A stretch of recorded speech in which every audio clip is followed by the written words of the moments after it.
Salut la team G4 Academy. Encore une fois de plus, bienvenue sur la chaîne. N'oubliez pas de vous abonner et d'activer la cloche de notification, n'est-ce pas? Voilà. C'est Mr. DJ, vous connaissez déjà. Aujourd'hui, on va parler de quelque chose de crucial pour les nouveaux arrivants aux États-Unis.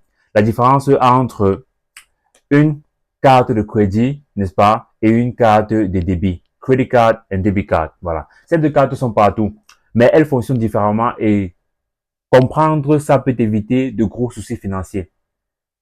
Est-ce que vous êtes prêts? Voilà, allons-y. La différence entre la credit card et la debit card. Voilà, j'ai fait des slides là. Alors, qu'est-ce qui différencie ces deux cartes? Avec la carte de débit, tu dépenses ton propre argent directement depuis ton compte.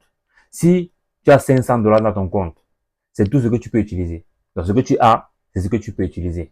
Ni plus, ni moins. Voilà. Maintenant, bon, il y a certains rouages là, mais c'est pas de ça qu'on parle pour le moment. La carte de crédit, par contre, c'est comme si la banque te prêtait de l'argent. Tu as une limite de crédit, disons, 1000 dollars, c'est ton plafond. Et tu dépenses sur cette ligne de crédit, mais à la fin du mois, tu dois rembourser en fait.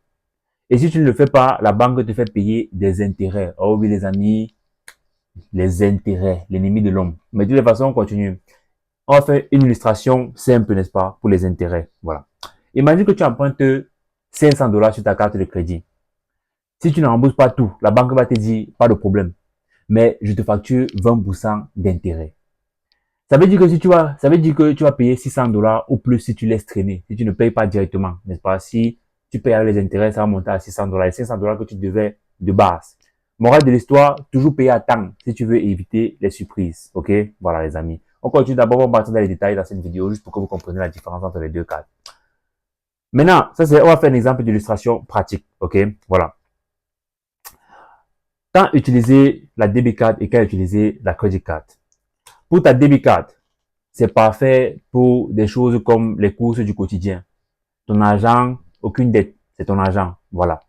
Retirer du cash. Aller à la banque parce que tu as besoin du cash. Voilà. Ou aller dans un ATM machine, right? Tu mets ta carte, tu prends le cash comme tu veux, c'est ton argent. Utiliser ta carte de débit pour des guichets automatiques, car retirer de l'argent avec une carte de crédit coûte cher. Oh oui, les amis, tu peux obtenir l'argent avec ta carte de crédit. On va parler des détails dans cette vidéo, mais ça coûte cher. Il y a toujours les petits béguins avec la carte de crédit. Voilà. Payer ton loyer ou les petites factures. Ça c'est pour la debit card, n'est-ce pas? Donc tu peux faire tes courses au quotidien, retirer du cash, payer ton loyer ou les petites factures. Ok? Maintenant, pour la carte de crédit, quand est-ce que n'est-ce pas, on conseille, quand est-ce que tu peux utiliser la carte de crédit? Je ne veux pas dire on conseille parce que nous ne sommes pas agréés, experts dans ce domaine-là. Là, c'est juste une vidéo éducative. Voilà. Voilà. Pour la carte de crédit, voici des situations où elle est vraiment utile, n'est-ce pas? Achat important, comme un billet d'avion ou des appareils. Donc, tu achètes un billet d'avion pour tomber l'avion partir au Cameroun ou je sais pas où, n'est-ce pas? C'est mieux d'utiliser la crédit card, n'est-ce pas? Parce que on parle de 1000 dollars en montant et tout ce qui va avec. Ou les appareils, la télé, le frigo, le frigidaire, le congélateur, les trucs comme ça, voilà. Ou les appareils électroniques. Si tu payes en plusieurs fois, c'est plus facile à gérer. Voilà. Donc, si tu payes en plusieurs, n'est-ce pas, plusieurs tranches et tout, c'est plus facile à gérer. Réservation d'hôtel ou de voiture. Aux USA, ils préfèrent que tu utilises, n'est-ce pas, une carte de crédit pour les réservations. Vu que ce soit les réservations d'hôtel, de voitures, des trucs comme ça, ils préfèrent la carte de crédit.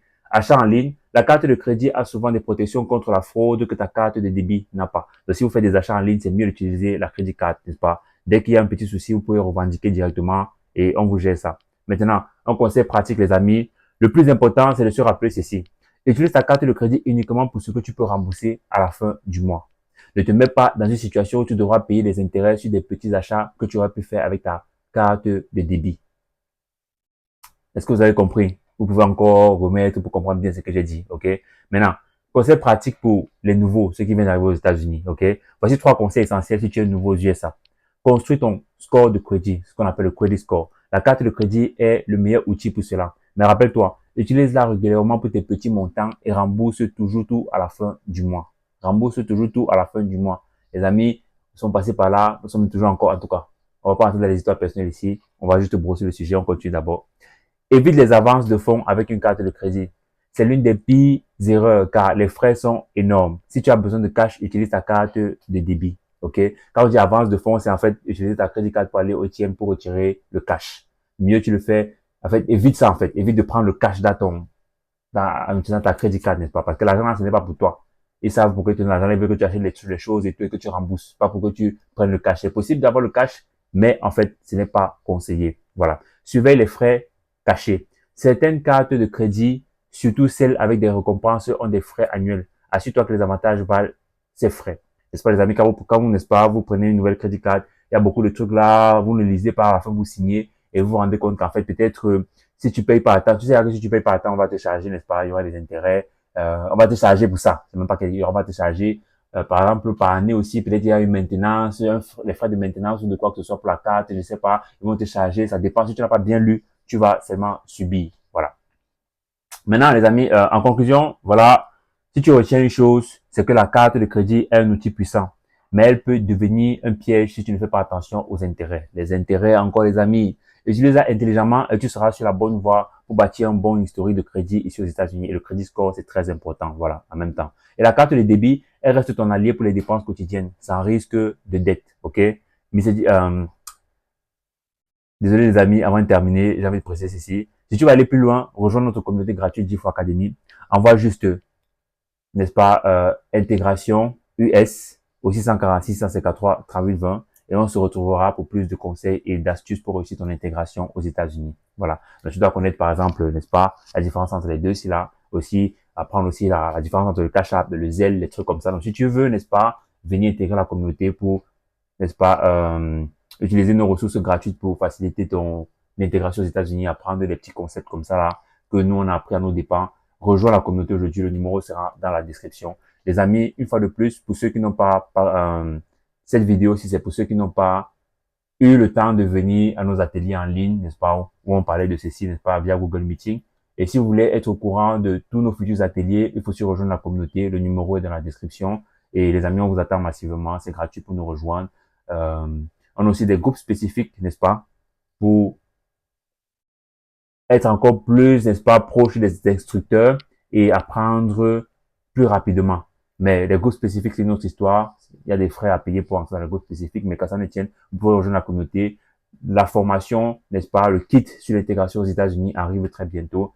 Venez juste nous rejoindre et suivez nos activités jusqu'à ce que, voilà, la formation dont vous avez besoin soit disponible et vous pourrez enfin enjoy et avancer, réussir votre intégration et réussir votre vie aux USA. Voilà. Donc les amis, on est ensemble. Rendez-vous pour le prochain atelier, le prochain récapitulatif de notre atelier, ou je sais pas moi, mais de toutes les façons, j'espère que vous avez appris aujourd'hui. On fait comme ça.